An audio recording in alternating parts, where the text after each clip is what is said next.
Hello and welcome to our video on Walnut Woods State Park. This is a nice little state park that is right in the Des Moines metro area. Its biggest appeal, probably the 2-mile hiking trail. It's right along the Raccoon River. This is a state park that doesn't offer a ton of amenities, but it has the great advantage of being really right in Des Moines. You can see there's one kind of nicely maintained trail. We were there after it had rained a bit, so it did get a little bit muddy in places. It's largely a dirt trail, and it does take you right through the woods. But all along this wood walk, to your left, going this direction, right going the other direction, there's a river the whole way along, and the river is one of the big appeals. There are all sorts of little cutouts where you can go look at the river, you can climb down to it. Not 100% sure if you're supposed to climb down to it, but you can. And here we are seeing one of these little cutouts, and you'll see there's some beach areas, which is because the Raccoon River is a little low, causing some issues potentially with the city of Des Moines' water supply, that the Raccoon River has been running so low. And here you can see one of those little beach areas and the river flowing along.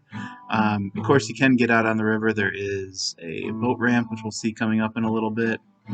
And you can get a boat out there. You can go fishing. That is one of the activities people do like to do out on the river. I believe you can canoe almost all the way to downtown. I believe they were in the process of taking some of those flood control dams out to make a full waterway. There's the boat ramp. Nothing super fancy there, but it does work. And it's very heavily vegetated. We were here, mid-May. Everything's grown in by now. It's very green, which is nice. It does really get you to feel like you're out in nature, even though you're really basically still in Des Moines. It's just off Veterans Parkway, really. And here we go. The trail does peel away from the river at one point, go into a little bit deeper woods, and you can see it's really vegetated in there. It's a real woods. This is the largest strand of black walnut trees in the state of Iowa. It's one of the nicer, older forests left. One thing we did notice while we were walking through, you can still see a lot of derecho damage. We did go to this park last year, pretty much right after the derecho. It's mostly cleaned up now, but there's still a ton of trees down. If you aren't familiar, the derecho that went through Iowa is almost like an inland hurricane. Got up to about 100-mile-an-hour winds. And there you see, you can also take a horse out there, although there's no stables at this park. Cross-country skiing is pretty popular in winter. These trails are groomed for cross-country skiing. Again, not too long. It's only about a 2-mile hike, but it's through some nice woods. You have the nice cutouts to the river. And that part of the park is quite nice. Now, the park does have some other things going for it. One of the biggest appeals is the birding. You will see a lot of birds here. You'll see a lot of small animals. Not going to see a lot of big wildlife. You usually won't see deer or anything like that. But the bird area is pretty neat and pretty unique for an Iowa State Park. And here's the collection of feeders. I've seen a hummingbird there. Mostly see red-tailed blackbirds.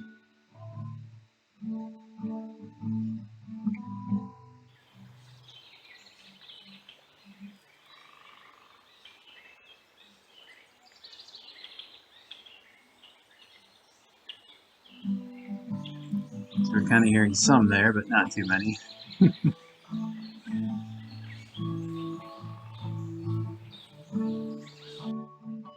We also did see some other wildlife. We saw these trails throughout the path, these little humps through the path. We think they were probably made by this guy. This is most likely a bull snake. Could possibly be a fox snake, but we believe it's a bull snake. They're not poisonous or venomous, really. Almost no snakes are actually poisonous. They will bite you if you come at them, so, treat them with caution, stay away. We did see some other lovely little butterflies, and there is a CCC era shelter you can rent. It's by rental only. You have to reserve it. But it's a very nice building. It's great for outdoor events, parties. And this is the little extra area that makes this place a little bit more unique. There is a specific area for purple martins, the purple martin bird. These are special feeders just for them. You can hear them a little bit here.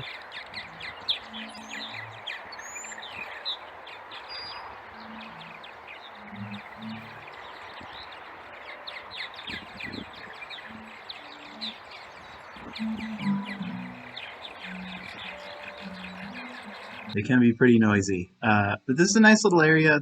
Obviously, the purple martins are one of the big appeals. There's a lake over here as well. You can carry in a canoe or a motorless boat. There's no motor allowed on this lake. It's about a 1.7-mile trail.